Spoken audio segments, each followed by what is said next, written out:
Good evening. In the West this week tonight, we're going supersonic as Concorde, the airliner proudly built in Bristol, celebrates its 25th year this week. We take a look back at those eventful days which saw the birth of the world's first and only supersonic airliner.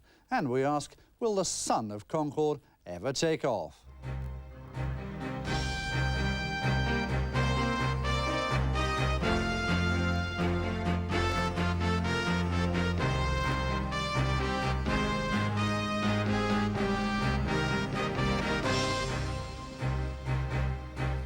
West Country aerospace workers had their proudest day 25 years ago. They lined the British Aircraft Corporation runway at Filton as Concorde 002 took off for the first time. And what a moment it was. It was a triumph of skill and persistence. With it came the expectation that before long the world's airlines would be writing multi-million-pound cheques to join the supersonic club.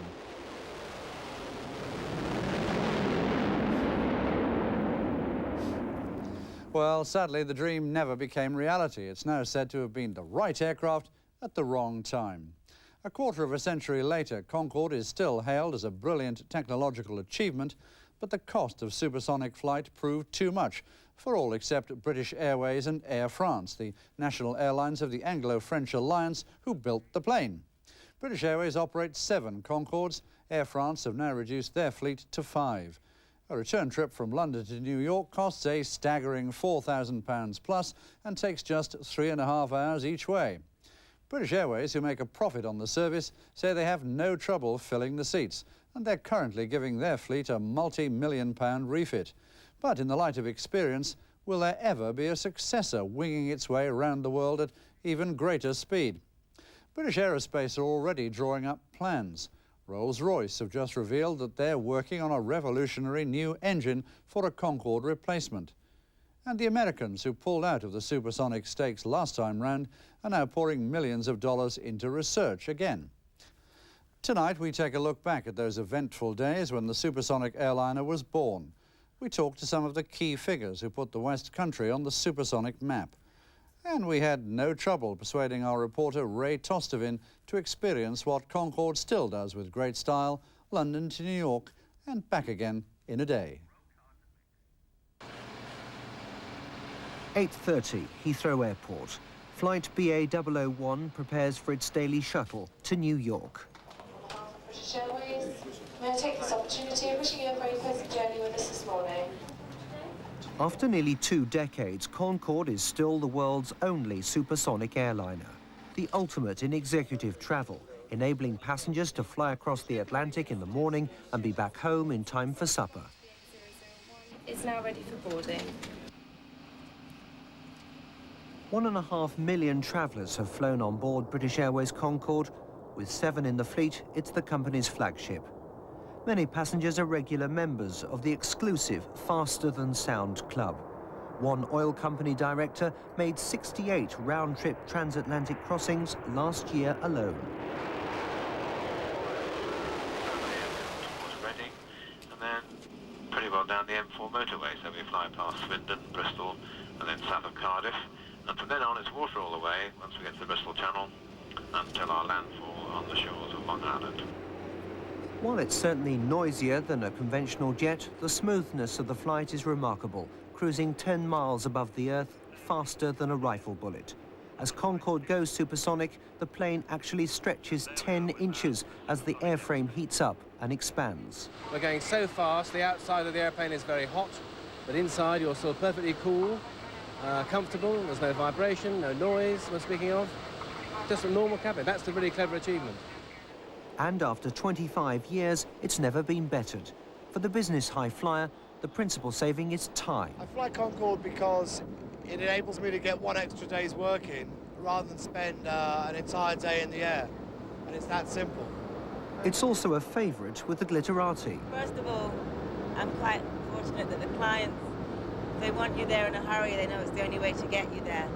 And, I mean, it's not as comfortable as a first class flight. We can lay out and sleep, you know, like a bed. They have the sleeper service, I think, but it's you want it for the time, and that's what it, you know, that's the essence of it. For Ben Kingsley, star of Steven Spielberg's hit movie Schindler's List, flying supersonic means being able to keep appointments on both sides of the Atlantic. I promised Steven I'd be here Thursday.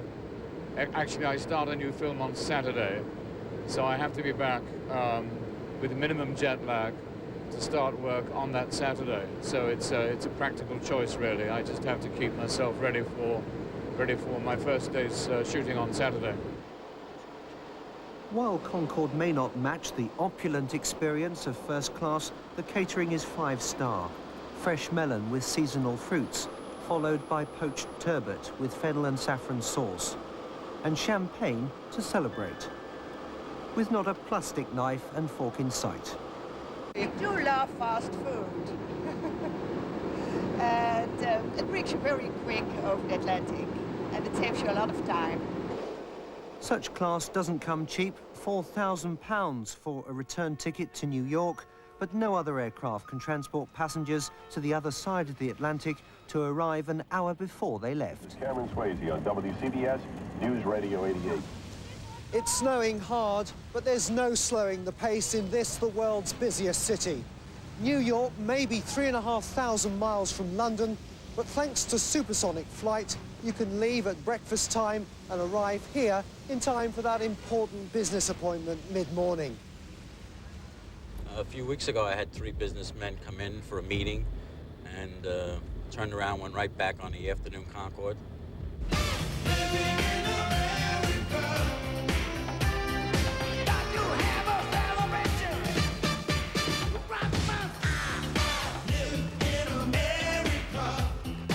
Once described as the most expensive marketing experiment in history, Concorde earns its keep with 3 daily flights to New York 7 days a week, with other services to Washington and Barbados. For the First Lady of the Skies, it's a long way from the opposition its designers faced 25 years earlier. Ray Tostevin and the Concorde experience, lucky man. British Airways, by the way, invited us to be their guests on that flight. I've been joined by air correspondent Peter Marsh, who's followed the Concorde story over the past 25 years. Peter, is that a fair shake to say it was the right aircraft at the wrong time? It was the right airplane for the 1960s, but unfortunately it took too long to develop. It then thrusted into the oil crisis, a loss of finance, economies were falling down, and the situation was that the airlines weren't able to operate Concorde at the right sort of price. I mean, it must have been a terrible disappointment for people at the time, because they went from fantastic anticipation to almost despair, because although we said in our film British Airways bought it, but of course they were pretty much railroaded into buying it, weren't they, I think? It was bought for them, really, by the government. And the situation is that there were expectations that 250 would be ordered by the airlines around the world, and unfortunately, in the end, only the 14 were actually built and put into service. More from Peter in a minute, but first a look back at those history-making moments which saw Concorde's arrival as the world's first and only supersonic airliner. This was Britain's day of national celebration, suitably commemorated by a special postage stamp, proving that we could still show the world how to do it. Huge crowds gathered to watch Concorde 002's maiden flight. For a nation weighed down by economic gloom, pay freezes and strikes, it was seen as a tonic. The day had a distinctly bank holiday feel about it. Leaving the Filton base where it had been designed, the plane with a drooped nose touched down 50 miles away at Fairford in Gloucestershire to an ecstatic welcome. About 120 miles an hour, like a great big bird descending on the runway. The first ever landing of a supersonic airliner in this country. And she's down. She's down. She's safely down. The drag parachute helping to brake. We had a terribly good flight. Needless to say, you always have a good first flight. This one really was good. Did anything good? Returning to Filton, Chief Test Pilot Brian Trubshaw remembers the flight as a personal triumph. Well, I think I was a bit dry in the mouth, you might say, at the actual time of the flight, but we were waiting for it and prepared for it, so it wasn't any big deal, really. We were very exhilarated, I mean, when it was all over and done with, because it was a great day for us, and we enjoyed it, and we're looking forward to all the rest of the programme. There's no doubt in my mind that the Concorde is one of the biggest technical achievements that we've made in this country, and it's a big part of my life, and a very important one. Concorde heralded a new era in supersonic travel, promising job security for aerospace workers at BAC and Rolls-Royce, bringing a renewed sense of national pride. The finest in the world and unbeatable, without a doubt. You're quite sure she's going to be a big success when the airlines get her? No doubt about it. We all know that it'll fly. There's never any doubt about that. And you helped to build it as well? I helped to build it, yes. Finest aeroplane in the world. Finest aeroplane in the world? Without any shadow of a doubt at all. But there was a note of caution from the aviation minister about Concorde's future success. I haven't noticed it. I've been paying the bills regularly, and I don't suppose any minister could have been more deeply engaged in Concorde than I am. But now you mention it, it is, of course, true that it won't be what the government does that decides whether Concorde succeeds. It'll be when we see it in the colours of the airlines. A more immediate concern was the cost, already putting considerable strain on the public purse. When the original Anglo-French agreement to build had been signed 8 years earlier, few could have foreseen Concorde's development programme exceeding £1 billion before the first commercial plane entered service. The aircraft had to be pioneered by the British and French to show that it would be successful. All the other airlines of the world effectively are going to wait until that had happened. A growing VIP passenger list headed by government ministers and members of the royal family did much to maintain Concorde's public credibility abroad. 16 countries gave a commitment to buy the aircraft, but firm orders were slow in coming. And there was a further, potentially more damaging obstacle.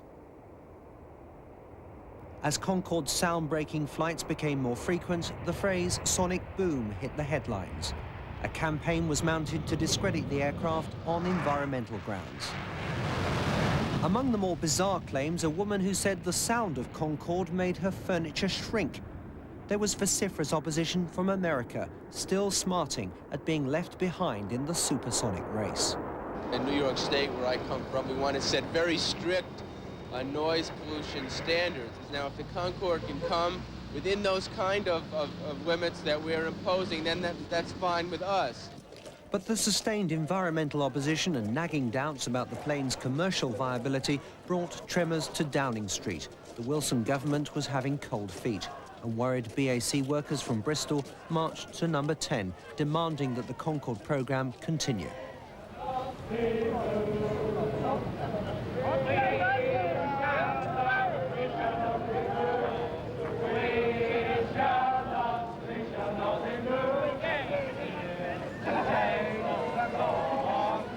I think there had to be concerns about the aircraft because it was new. It was a new type of aircraft.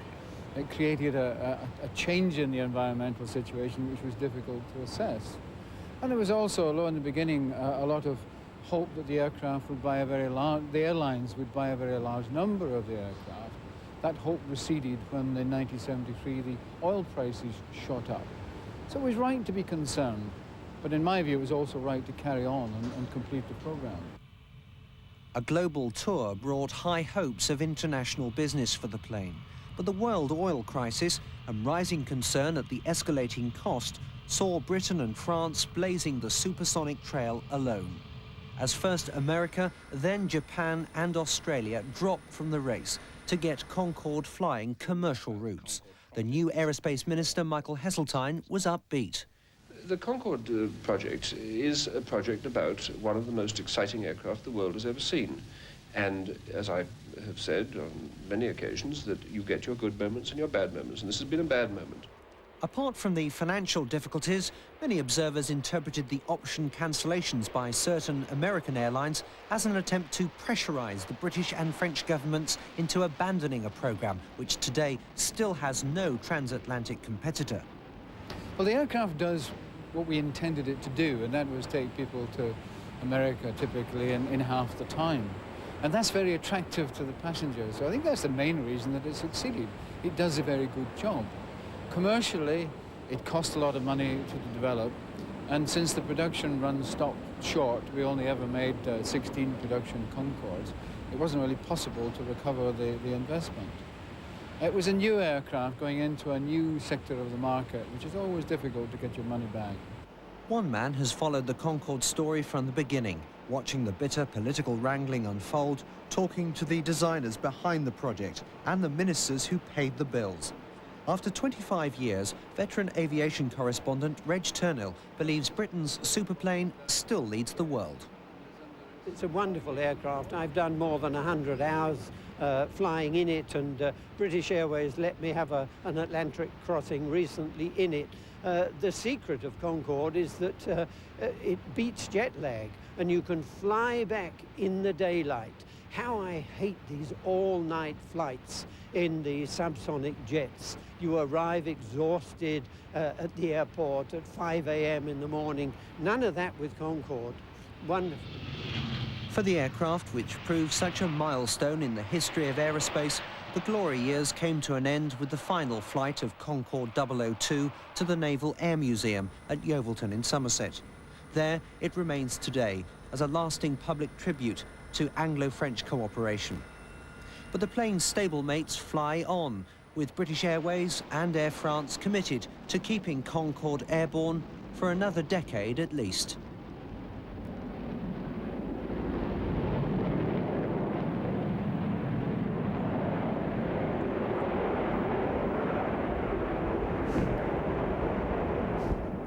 Great sight, isn't it, Peter? Peter, how long can it keep flying? It's quite an elderly aircraft now, isn't it? Well, we've heard how much went into the development of Concorde, how much money, how much time, and that is now bearing fruit because the work that was done in preparing the aircraft to fly and enter service has resulted in continuing use, and the technology that was employed at that time, although the 1950s and 60s technology, has been adapted and developed, and the British Aerospace and Aerospatiale have kept up to date with it. They've monitored the structure, they've monitored the systems inside, and the airline itself has made improvements. British Airways have just spent £1 million on revamping the interior. Yeah, we were hearing they're going to spend another £7 million, but so that begs the question then, why can't it fly forever? Well, there is a limit in terms of metal fatigue, in terms of... We've heard about the expansion and contraction of the airframe, where there's a limit to the number of cycles that can go through. Also, of course, there's a question of spares. There aren't a vast number of spares available, and both Air France and British Airways are using elderly Concordes. In the case of British Airways, it's a pre-production Concorde, and in the case of Air France, it's actually a production Concorde that they're using for spares. Mm. Well, obviously the question now is, will Concorde ever have a successor, and who's going to build it? In our final report, we assess the chances of Concorde Mach II ever making an appearance.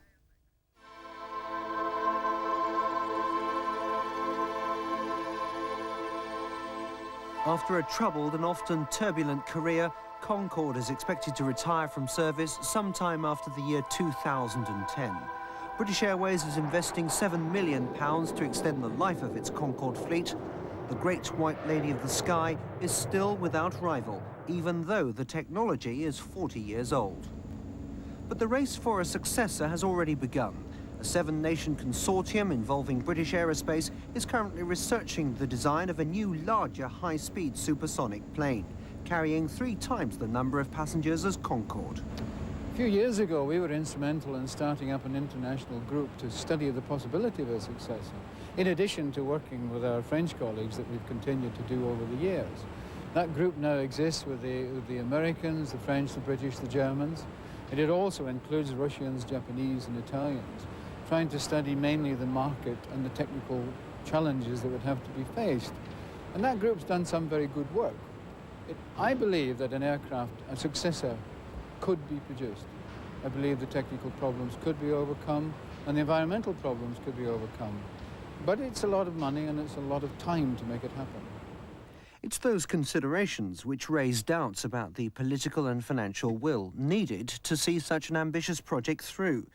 If Concorde was being built today, McKinlay argues, it would cost in the region of £8 billion, up to 3 times the development cost of a large subsonic jet. When the United States abandoned its own supersonic aircraft program 20 years ago, at least $1 billion had already been spent on it. Today, the remains of that plane lie rusting in a field near the NASA Space Center. These pictures taken by aviation correspondent Reg Turnill. We found it last December when covering the Hubble Space Telescope repair mission. Quite by accident, I found the wreckage of the metal mock-up of what they called the B-2707, which was going to be a splendid aircraft, much bigger than Concorde, but they couldn't get the funding for it. In his book, Celebrating Concorde, Turnill reports plans for an all-American supersonic airliner to succeed it are now at an advanced stage.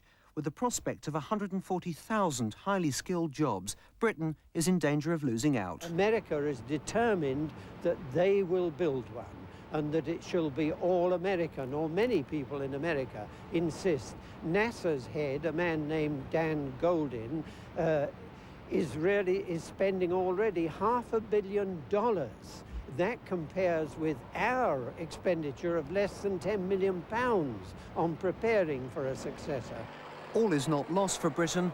Rolls-Royce, whose Bristol-built Olympus engines power Concorde, have just released details of a new engine for the next generation of supersonic airliners.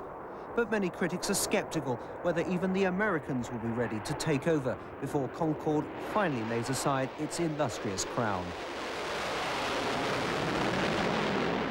Peter, lots of talk again. Are we going to see a successor to Concorde? Well, it's really all about money, isn't it? The question is, can we afford it? Can America afford it? We've had $12 billion. Wow.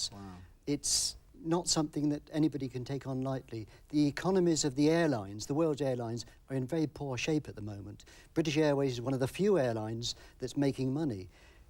Will governments fund a supersonic son of Concorde? It's very doubtful. It's a big question. So if we're not going to see another supersonic aircraft just yet, or perhaps in our lifetime anyway, what are we going to see? Where's the future go from here? I think the future lies with the very large aircraft, the super jumbo, perhaps twice the size of the present jumbo, carrying 700 or 800 people across the Atlantic, like a cruise liner in the sky, with room to get up and walk about, that the passengers who once went across in Concorde very quickly would be more content to go across the Atlantic in an aircraft where there's much more comfort, there are bars that they can walk about, and they're not pinned to their seats for that duration of the flight. Even so, though, don't you find it sad, I know I do, that almost for the first time in history, first time in aviation history certainly, we've taken a great leap forward and it's not going anywhere? I mean, that's a sad thing, isn't it?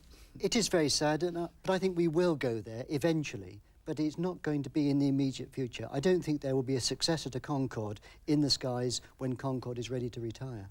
And any British input, do you think? I think there will be a British input because we are leading in that technology. We've got the real experience behind us. The Americans haven't got that experience. And we've already heard that Rolls-Royce are developing the power plant concept for this, and we've certainly got the technology there. Well, let's hope we can do something anyway, Peter. Until then, we'll have to make the most of Concorde while we can. Yes. Thanks. Well, I can't guarantee that either of us will be here in another 25 years to discuss Concorde's successor, should there be one. But I can promise, well, I hope I can promise, that the West This Week will be back at the same time next week. And we hope that you can join us then at 11:10. We just couldn't resist leaving you with just one more glimpse of what's still considered the world's most exciting aircraft. Happy landings.